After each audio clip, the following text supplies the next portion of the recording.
the idea of patient implies that someone has got a passive role, that they're not as smart as us, because we're the doctors, and we know, and they're stupid, and they're the patient. It just doesn't fit. And also, the fact of doctor and patient implies disease and cure. And one of the things we tell people here is that you cannot purchase a cure, but you can earn your health. But the most important thing, if there's one thing that we want to get people to inspire to do before they leave or to take with them, is to be readers. If you're a reader, it doesn't matter if you're 100% raw. You will become raw, because you'll come to realize, but through your reading, that, hey, God, that really makes sense. And just start reading about vegetarianism and veganism. Just start reading about it, and you're going to see that the data is pretty clear.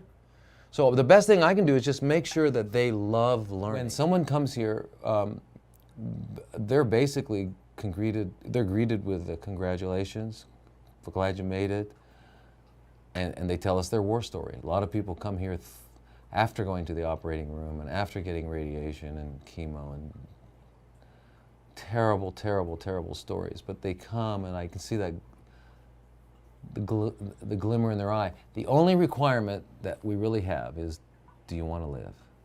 If you want to live, we're going to be with you till the end. And that end, hopefully, is your new beginning into a new life. And what we're seeing here is that most people, 70 to 80% of the people that come here in dire, dire straits, leave with either little or no cancer. If they're going to remain that way, though, that's up to them. And that's hopefully what we've helped them to realize. It becomes obvious to people if you talk about smoking and lung cancer. If someone came in with lung cancer and we got them to quit smoking, and then 9 months later they started smoking, then no one would be shocked that the lung cancer came back. But we don't realize, unfortunately, our society hasn't educated us enough that eating is far, far worse than smoking. There are more deaths caused by the way we eat than all the wars ever.